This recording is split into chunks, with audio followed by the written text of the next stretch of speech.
Welcome to another edition of Lifestyles of the Large and Extinct. Today we're going to take a look at terrible lizards, more commonly known as dinosaurs. Join me, Robin Leach, next on Bill Nye the Science Guy. Bill Nye the Science Guy. Bill Nye the Science Guy. Science rules. Bill Nye the Science Guy. Inertia is a property of matter. Bill Nye the Science Guy. T minus 7 seconds. Bill Nye the Science Guy. Now, one of the coolest things about dinosaurs is that of all the millions and millions of dinosaurs that must have once lived, we only know about a few thousand. And we know about them because we found their bones. They're fossil bones. Now, fossil, that's Latin for something that's been dug up. So we've dug up dinosaur bones. That's how we know how big they were, how much they weighed, what they ate, even how fast they could run. Now, we don't know all about dinosaurs, but we do know a lot. Hey, Dr. Sampson, can you throw me a bone? Now, becoming a fossil is no easy thing. First, the plant or animal has to die, and then it has to get buried, usually by erosion. You know, rain falls down, washes dirt downhill, and covers things. Although sometimes it can be volcanoes and cover things with ash. This is the piece of a backbone from a maiasaur. It's probably about 30 feet long, about 10 meters long. And they weighed 2.5 tons, 5,000 pounds. Now, how much do you weigh? Like 50 pounds, 100 pounds? 5,000 pounds. Now, how do we know it was that big? We dug it up. See, we didn't dig her up. We dug this up. Note the resemblance? See, we don't just dig up dinosaur bones, like this would be maiasaur shoulder bone. We also have found their nests and groups of their nests. That's right. She laid eggs in a nest, which she kept warm with rotting leaves. She laid about a dozen eggs at a time. The kids were about this big, and they got out of their eggs by breaking through the top of the shell. We can even figure out what they ate. Like tonight, it looks like it's berry salad. Maiasaurs always ate their vegetables. Now, let's say you were a dinosaur, an Apatosaurus. Yeah, Apatosaurus. And you were walking along, minding your own business, and there was a flood. And you got buried very quickly. You drowned, and silt and mud washed down over your bones and covered you up. Then, over time, minerals worked their way into the little gaps in your bones. Your bones became permineralized. Minerals all the way through. Okay, and you sat there for 65 million years! Then, about 100 years ago, a paleontologist comes along. This would be Mary. Looking carefully, maybe poking around. She goes, oh, what's this? And she very carefully brushes away the sand and dirt that you've been buried in. And, oh, look, an Apatosaurus. Yeah, Apatosaurus. Quite a wild time for a dinosaur. You can make a fossil at home. All you need is a dinosaur bone, an ancient saltwater sea, and a fossil burial bed. Here's what you do. You cut your bone out of an old sponge. Your mom or dad may have one that you can use. That's perfect. Then you need to make an ancient saltwater sea. So add 100 milliliters of salt to 250 milliliters of warm water. It's gotta be way salty. Now you need a place to bury a fossil burial bed. Pour some sand into a bowl like this. Leave a little room at the top. Now you need to bury your bone. Bury it deep in the middle of the fossil burial bed. The sand is like a riverbank where the dinosaur may have come to drink millions of years ago. Pour the salt water over the buried bone. Take your bowl and put it someplace sunny, like a windowsill. In a few days, dig up your fossil. The salt crystals fill in the little spaces in the sponge, making it stiff and hard, just like a fossil. Real fossils didn't get filled in with salt as much as other minerals, but the idea is the same. This is Bruno. Hi. This is Bruno's femur. This is Christy. This is Christy's femur. But it used to belong to a dinosaur called the Barosaurus. Where can I find a Barosaurus femur? Buried in the ground or in a museum. What if I want a new one? You can't get a new one. Giant dinosaurs were gone a long time before we got here. Are you sure? Yeah, I'm sure, and their fossils are really old. So I missed real giant dinosaurs? Yeah, by a bunch.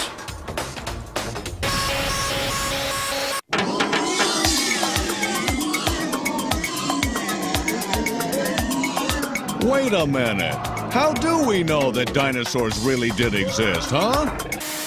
The first clue that dinosaurs once lived is right here. This is solid rock. If you look carefully, right here are solid bones. These are dinosaur bones from a very large dinosaur. Probably a sauropod. Could have been Apatosaurus, Barosaurus, Camarasaurus, Diplodocus, something very large. And it's buried in this rock. Also in this formation, people have found stegosauruses, all kinds of wild dinosaurs that lived about 150 million years ago. It was a big dinosaur bone party here. Apparently, the dinosaurs died real suddenly, and they were washed downstream by a river and covered with sand. The sand and the bones turned to stone. So right here, a bone like this is the first clue for scientists for knowing that dinosaurs once lived. Hi, I'm Ivy. That's my brother James. Hi. And this is his room. It's looked like this pretty much since, well, forever, I guess. Usually I don't come in here because I think it's sad. But today, for the first time ever, all this junk is gonna come in handy. You see, looking for something in a mess like this is a lot like digging for fossils. The deeper you dig, the older stuff you'll find.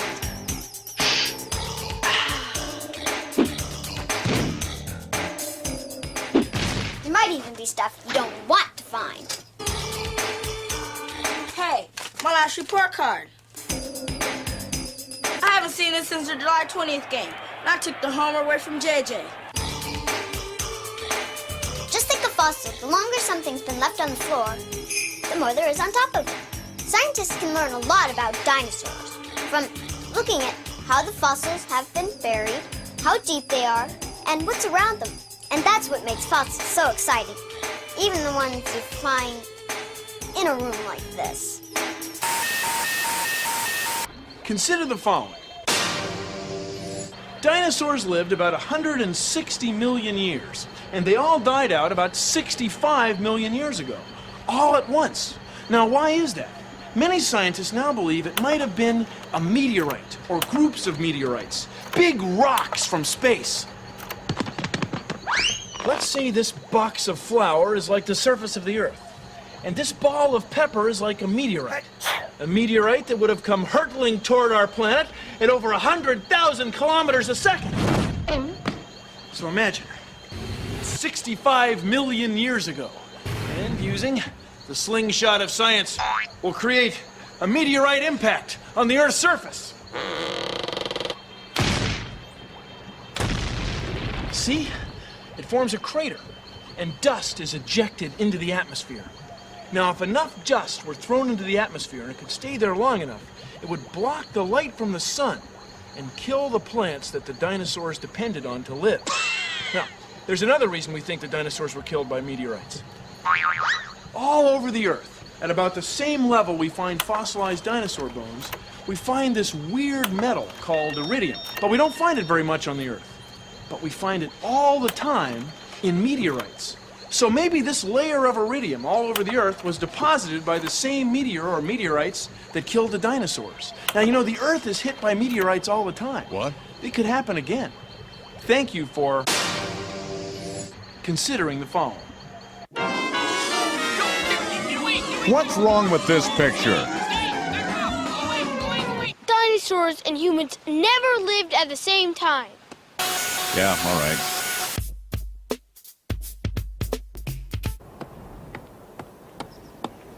This is a cast of a myosaur egg. This is the femur of a 3-foot-long myosaur. And this is the femur of an adult myosaur. It was about 30 feet long. My name is Rebecca Laws. Basically, I spend my summers digging up dinosaur bones. I used to want to be a veterinarian and switched over to dead animals, essentially.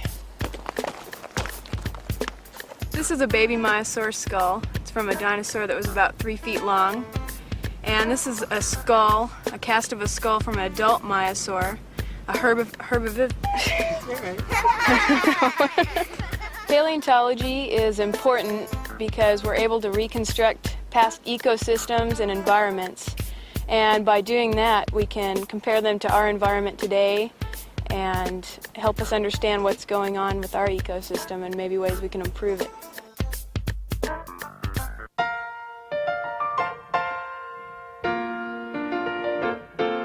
Advancing biologically takes more than just a thought. Some species have changed over time, and others they have not. Evolving seems like such a pain. Sometimes you want to go where everything has stayed the same, and non-seed plants have all remained. You want a place where major traits have largely gone unchanged. You want a place where everything has stayed the same. Say, did you ever wonder what the world would be like if the dinosaurs were still alive? Sure you do. We all do. I know I do. In fact, that's all I think about. What kind of dinosaur would I be? I think I would be a brachiosaurus. Like just the other day, I was buying a new car, and I thought, what would it be like if this car salesman were a Tyrannosaurus Rex? Would he still give me the same deal? I doubt it. Hey, there's a thought. You could hire a dinosaur to put a swimming pool in your backyard. All he'd have to do is show up for 5 minutes, whop, instant swimming pool. Just get a tile guy in there, bam. It'd be a great world. I doubt it.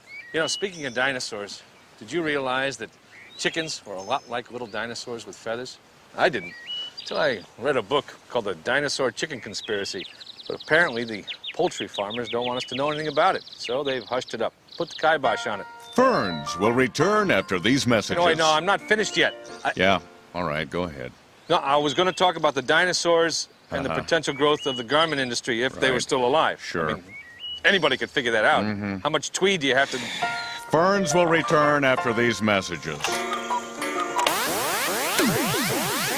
Here's a way to see how footprints can tell you things about who and what made them. We're going to be doing this with butcher paper and paint. 'Cause it's messy. Yeah.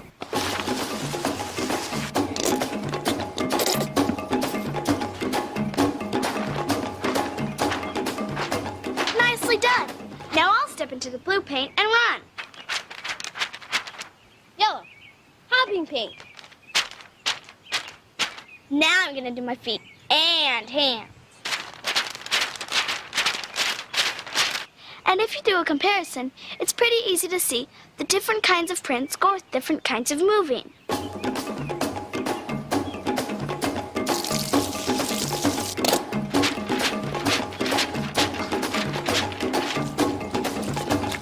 And that goes for dinosaur prints, too. You know, I think this would look really cool hanging on the wall. That's funny. I was thinking the same thing.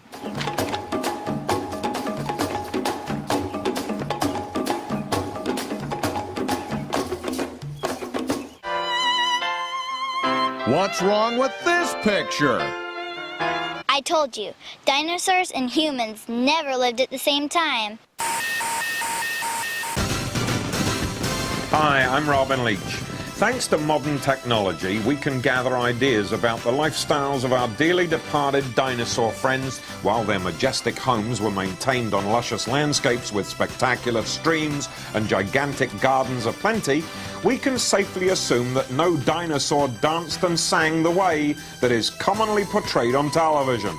Perhaps in another million years or so, we too shall be looked upon with the same sense of wonder and astonishment. I thank you for joining me, and until we meet again, here's wishing you fossilized wishes and dinosaur dreams. Now, how do we know that dinosaurs died out 65 million years ago? Well, sometimes we find dinosaur fossils buried under ash that got blasted out of ancient volcanoes. It often contains the element potassium. And some of that potassium is radioactive, so it slowly changes into a whole nother element, argon. Now, scientists know exactly how fast this happens. So by measuring the amount of potassium and the amount of argon in the ash around these fossils, they can figure out when the ash came out and buried the bones. We've never found ancient dinosaur fossils less than 65 million years old, so they must have died out 65 million years ago!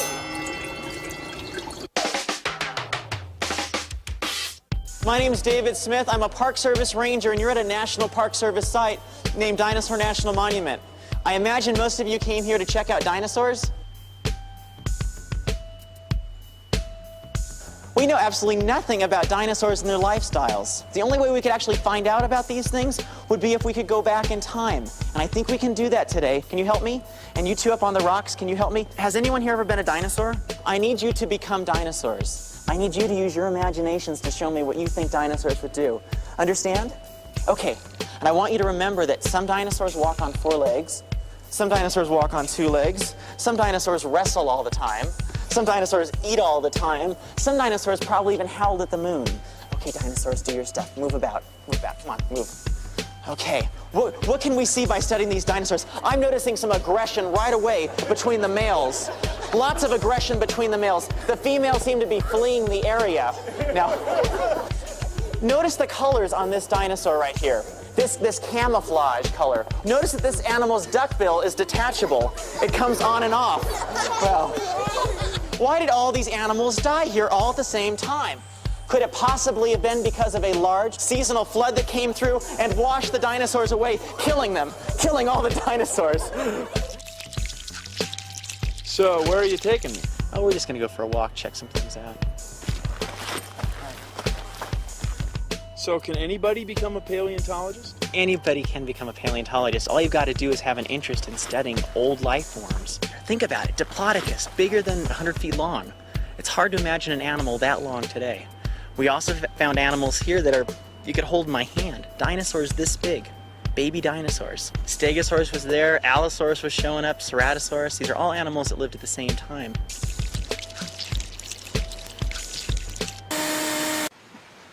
Now, people say, why study dinosaurs?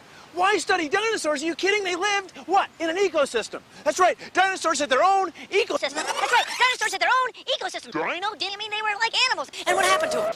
Nobody knows. They're all gone. Their ecosystem has changed completely. Now, how do we know about dinosaurs and dino ecosystems? We dug it up. What's wrong with this picture? Remember, dinosaurs and humans never lived at the same time. Got it? Yeah, all right.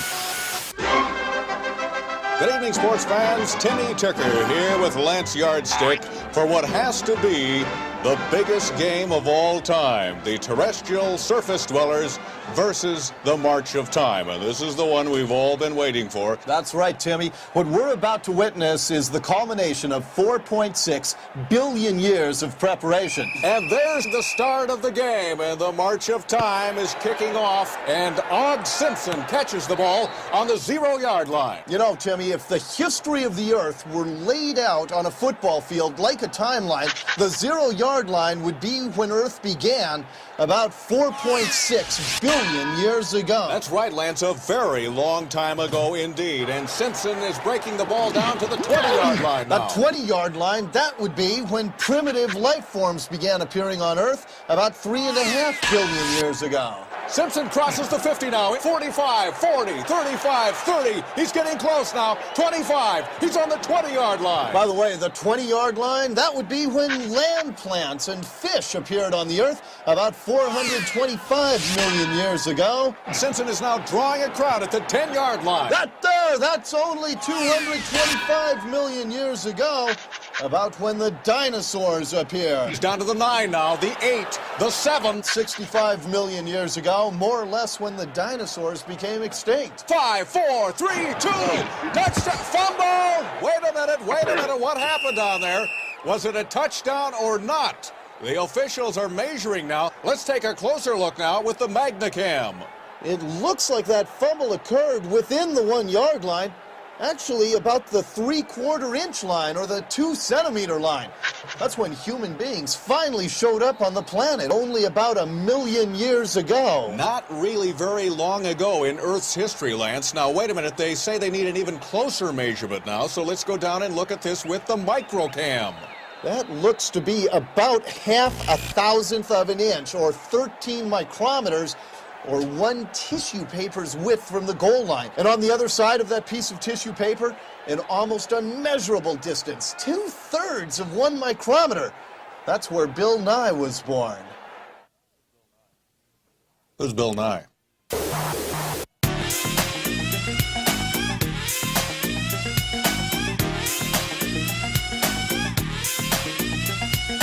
This is a dinosaur, and this is a dinosaur too.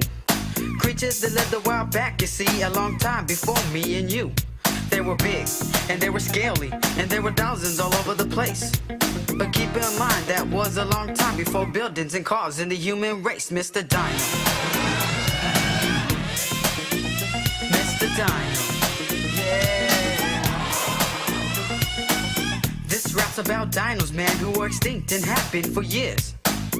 It's only 'cause of fossils, see, that we even know they were here. Fossils are things you can dig, you know, like bones and rocks and such. And there aren't that many and they're hard to find, but when we do, they tell us so much about Mr. Dino. Mr. Dino. Yeah.